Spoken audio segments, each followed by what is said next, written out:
Apa saja perlengkapan yang harus Bunda bawa ketika Bunda melahirkan nanti?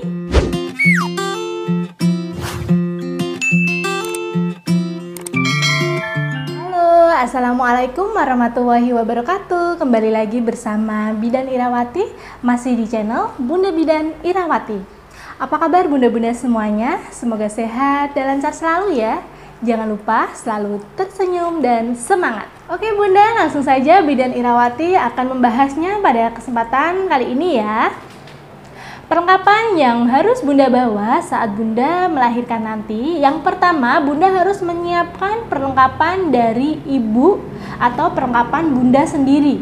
Kemudian yang kedua, bunda harus menyiapkan perlengkapan dari dedek bayinya.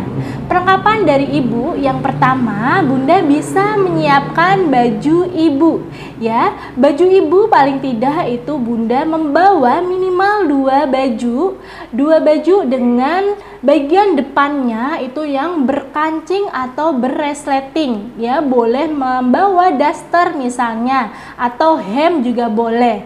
Kalau daster yang sudah panjang tidak perlu memakai bawahan lagi. Jika hem yang pendek boleh membawa rok atau celana kain atau bagian bawahan yang merasa bunda memakainya itu nyaman. Kemudian yang kedua, bunda boleh membawa celana dalam. Celana dalam paling tidak bawa 3 ya. Kemudian selanjutnya itu adalah bawa BH, paling tidak 2.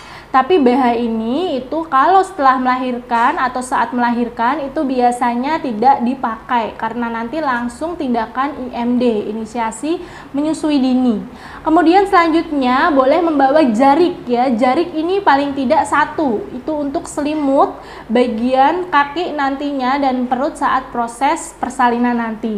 Dan bunda juga harus membawa yang kelima selanjutnya itu adalah pembalut nifas ya. Sekali lagi itu adalah yang dibawa pembalut nifas, bukan pembalut mens. Karena kalau pembalut menstruasi biasa itu ukurannya sangatlah kecil, jadi nanti baru dipakai sudah penuh dan harus ganti. Sebaiknya boleh membawa pembalut nifas yang ukurannya memang disesuaikan untuk ibu nifas. Atau jika tidak membawa pembalut nifas, boleh diganti dengan pampers atau diapers khusus dewasa sesuai dengan ukuran bunda.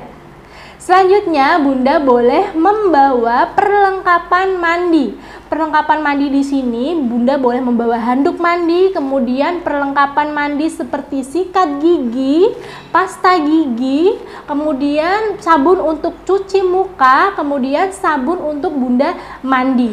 Ya, boleh dibawa juga sampo-nya. Intinya untuk perlengkapan mandi, bunda bisa membawanya. Kemudian bunda juga boleh membawa korset untuk ibu hamil setelah melahirkan.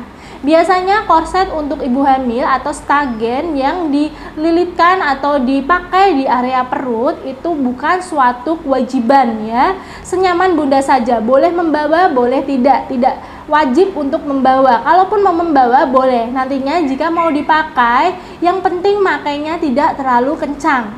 Kemudian yang terakhir, bunda bisa membawa minuman atau makanan saat proses persalinan nanti, di mana minuman atau makanan ini sangat punya peran penting sekali untuk proses persalinan bunda nanti supaya bunda tidak kehabisan tenaga.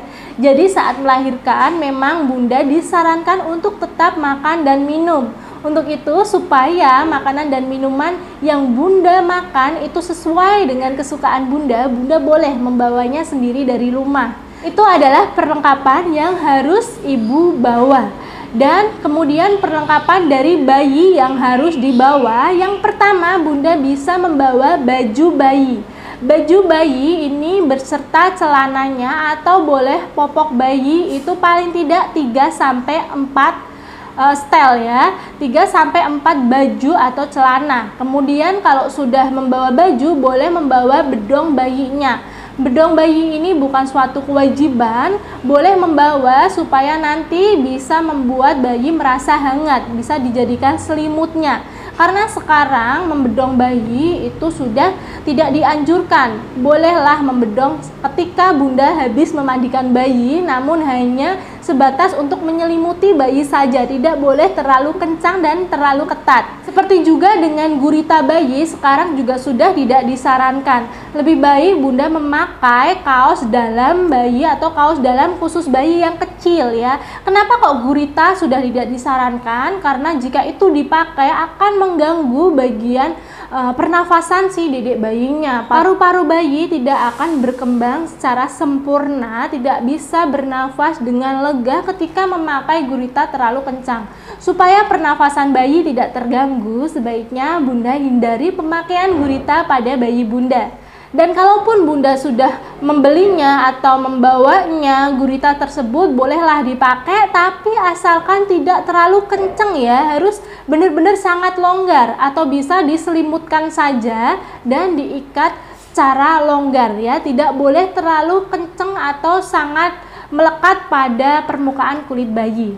Kemudian selanjutnya boleh membawa topi bayi. Topi bayi boleh dibawa secukupnya 2 atau 3 ya. Kemudian sarung tangan bayi boleh dibawa secukupnya atau 2 pasang. Sebenarnya di sini sarung tangan bayi juga bukan suatu kewajiban. Jadi jika memang ingin menggunakan sarung tangan bayi, ya boleh setelah bayi dimandikan. Yang bagus bayi itu tidak dipakaikan sarung tangan atau sarung kaki. Kenapa? Karena supaya permukaan tangan atau permukaan kaki bayi itu menyentuh langsung permukaan benda-benda yang dia sentuh, supaya merangsang saraf motorik bayi itu bisa berfungsi secara normal. Selanjutnya Bunda bisa membawa juga perlengkapan mandi bayi.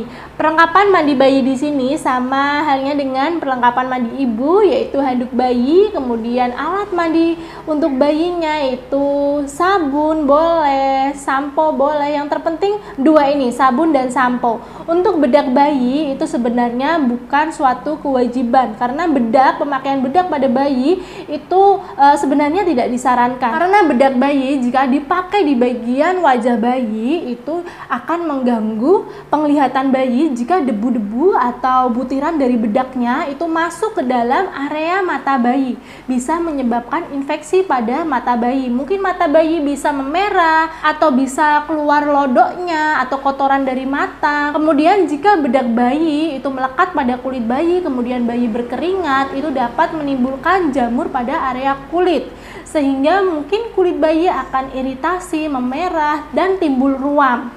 Sama juga di bagian daerah kelamin bayi, usahakan jangan dipakaikan bedak ya, karena di bagian kelamin itu sangat sensitif. Perlengkapan bayi selanjutnya, Bunda bisa membawa gendongan bayi, satu saja tidak apa-apa. Dan yang terakhir Bunda bisa membawa Pampers newborn, yaitu Pampers atau diapers khusus bayi baru lahir. Jangan kebesaran ya Bunda, kalau kebesaran nanti takutnya tembus.